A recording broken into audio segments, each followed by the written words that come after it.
হাফেজ মোহাম্মদ সোহানুল ইসলাম, ইমাম বাইতুর রহমান মসজিদ, ভিতরপাড়া, দিনাজপুর। আমি ইতিহাসে তিনার মূল্যবান তাকরির পেশ করার জন্য সবিনয় অনুরোধ জানাচ্ছি।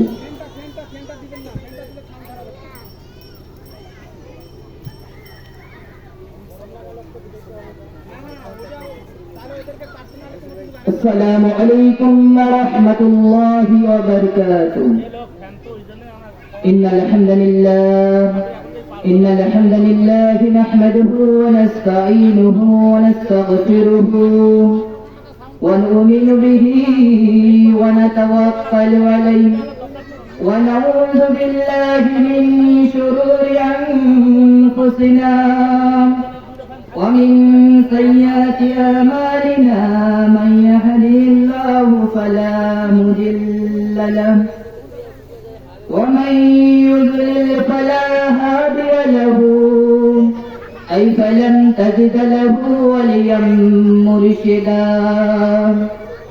ونشهد أن لا إله إلا الله وحده لا شريك له والذي لا ضد له ولا ند له، لا مثل له ولا مثيل له ولا وزيل له، لا كفيل له لا شبه له ولا شبيه له، لا ولد له ولا والد له، وهو الواحد الفرد الصمد، لم يلد ولم يولد ولم يكن له كفوا أحد.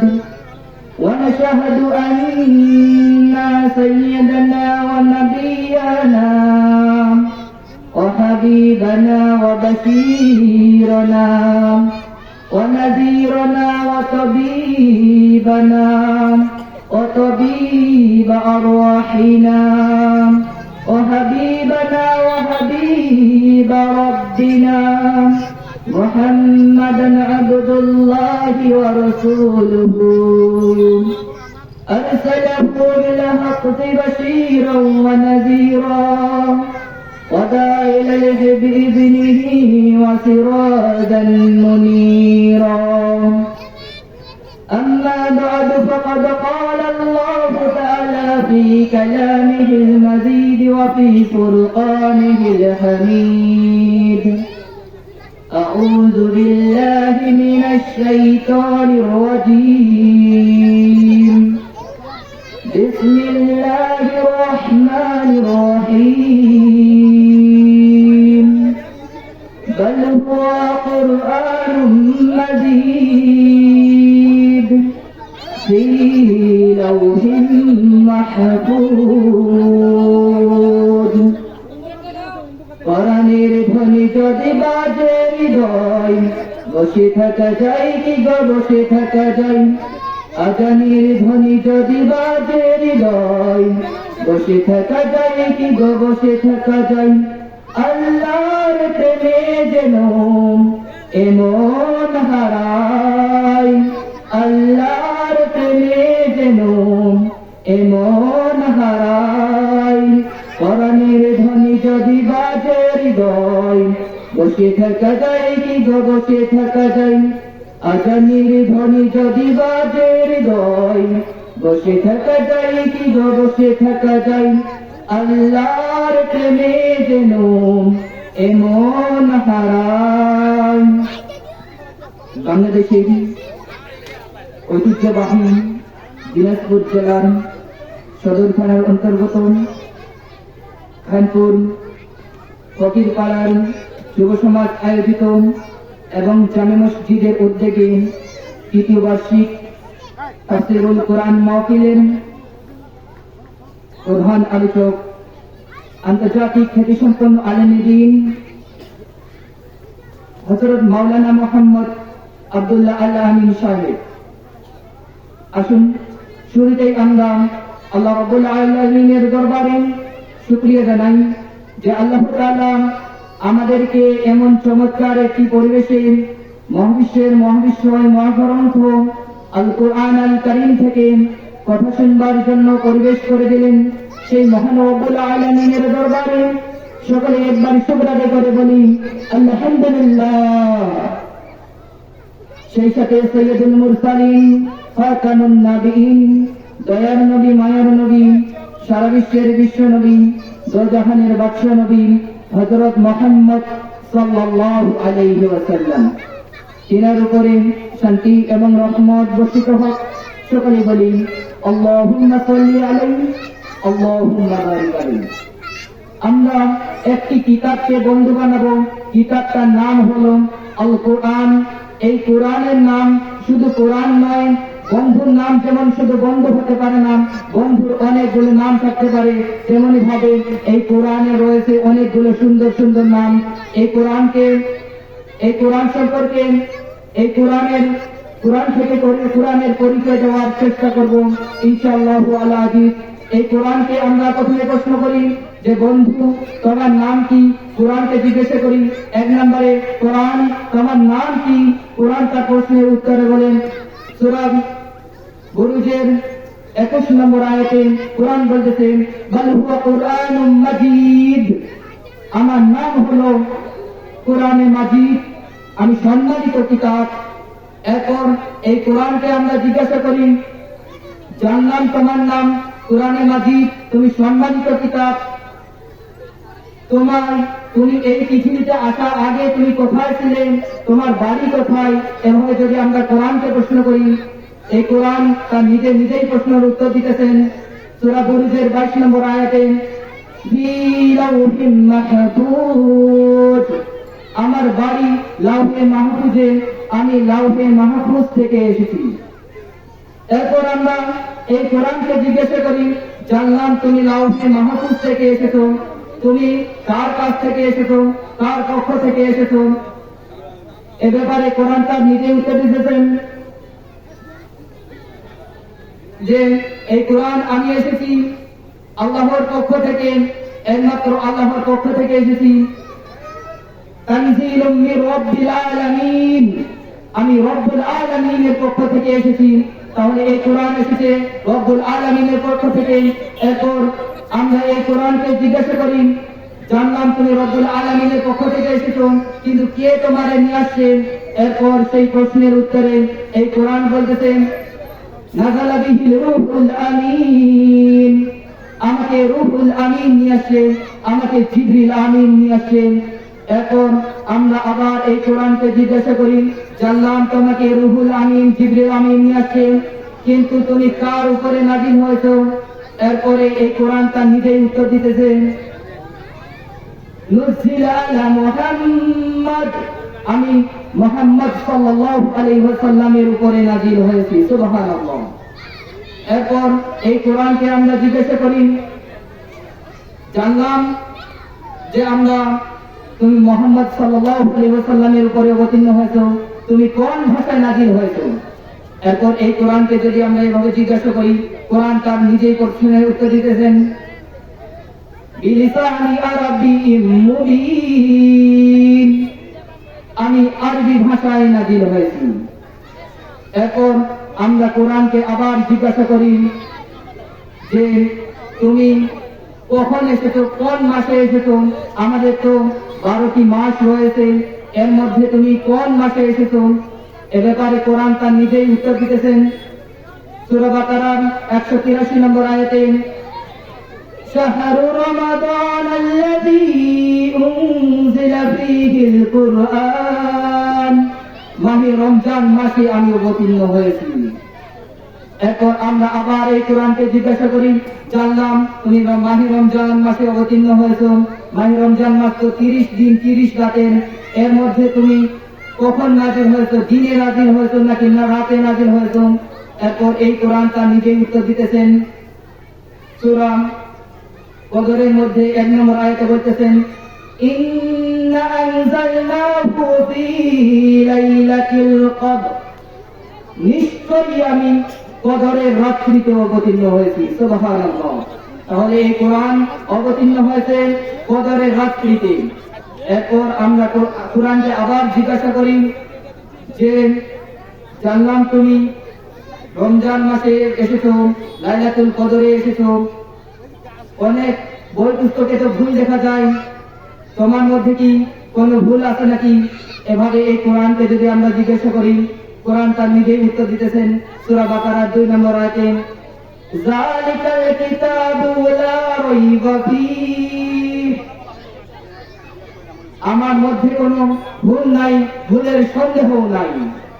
তারপর আমরা আবার এই কোরআনকে জিজ্ঞাসা করি যে জানলাম তোমার মধ্যে কোনো ভুল নাই, কোনো ভুল ত্রুটি নাই, তুমি এই পৃথিবীতে কেন এসেছো?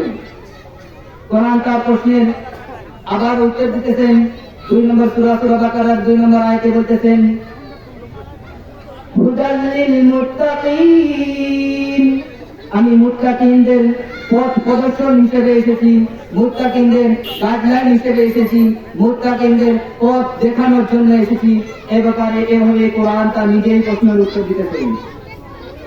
এখন এভাবে কোরআন তার সকল কিছুর সমাধান দিতে পারে। আমরা যদি সলিউশন পেতে চাই, সমাধান যদি পেতে চাই, তাহলে একটা কিতাব থেকে সমাধান নিব। কিতাবটার নাম হলো আল কোরআন। সমাধান চাও যদি জীবনে মরণে, ফিরে যাও খুঁজে নাও চোখ রাখো কোরআনে। সমাধান চাও যদি জীবনে মরণে, ফিরে যাও খুঁজে নাও চোখ রাখো কোরআনে। If you want the solution this dunya in akhirat, go back in balot to the holy Quran. Subhanallah. আমরা সব কিছুর সমাধান নিব একটা কিতাব থেকে, কিতাবটার নাম হলো আল কোরআন। আমরা এই দেশ চালাতে, এই রাষ্ট্র চালাতে একটা কিতাব থেকে সমাধান নিব, কিতাবটার নাম হলো আল কোরআন। আমরা সকল কাজে, সকল মাঝে আমরা একটা কিতাবকে অগ্রাধিকার দেব, কিতাবটার নাম হলো আল কোরআন। তাই এই কিতাবের মধ্যে কোনো ভুল নাই, কোনো সন্দেহ নাই। এই কিতাবকে আল্লাহ তাআলা নিজেই পাঠিয়েছেন আমাদের গাইডলাইন হিসেবে। তাই এই কিতাব থেকেই আমরা আমাদের পথ চলতে আমরা সব সময় এই কিতাবকে আঁকড়ে ধরার চেষ্টা করব ইনশাআল্লাহু আজিজ। এই কোরআন এমন একটি কিতাব, আমরা মুসলমানরা আজ এই কোরআনকে মূল্যায়ন করতে পারি না। আল্লাহ তাআলা এই কোরআন শিক্ষার ব্যাপারে এমন ভাবে বলতেছেন যে আর রহমান, দয়াময় আল্লাহ, আর রহমান দয়াময় আল্লাহ, যে তিনি মানুষকে সৃষ্টি করেছেন, তিনি মানুষকে কোরআন শিক্ষা দিয়েছেন, এরপর তিনি মানুষ সৃষ্টি করেছেন। এভাবে আল্লাহ তাআলা সূরা রহমানের মধ্যে বলতেছেন আর রহমান দয়াময় আল্লাহ, যে আল্লাহ দয়াময় আল্লাহ যিনি আমাদেরকে সৃষ্টি করেছেন। আল্লামাল কোরআন, তিনি কোরআন শিক্ষা দিয়েছেন। খলাকাল ইনসান, তারপর মানুষ সৃষ্টি করেছেন। তাহলে আল্লাহ তাআলা প্রথমে আমাদেরকে সৃষ্টি করার আগে, মানুষ হওয়ার আগে কোরআনকে শিক্ষা দিতে বলেছেন, তারপরে মানুষ হতে বলেছেন। আল্লাহ তাআলা এই কোরআনকে আমাদেরকে গাইডলাইন হিসেবে পাঠিয়েছেন।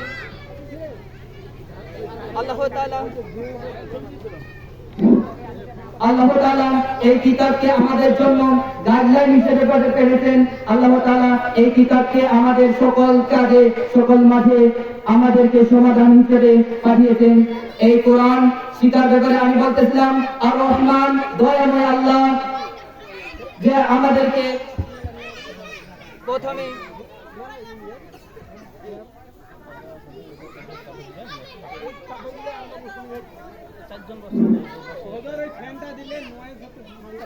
দয়াময় আল্লাহ আমাদেরকে সৃষ্টি করার আগে কোরআন শিক্ষা নিতে বলেছেন, তারপরে মানুষ সৃষ্টি হয়েছেন।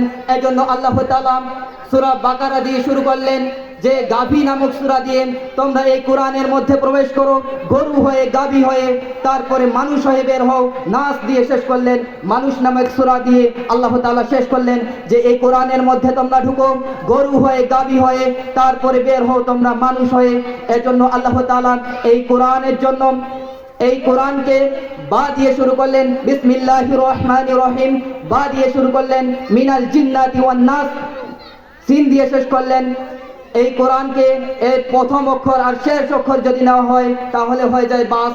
এই কোরআনকে যদি আমরা মানতে পারি তাহলে আমাদের জীবনটা হয়ে যাবে বাস, কমপ্লিটলি হয়ে যাবে।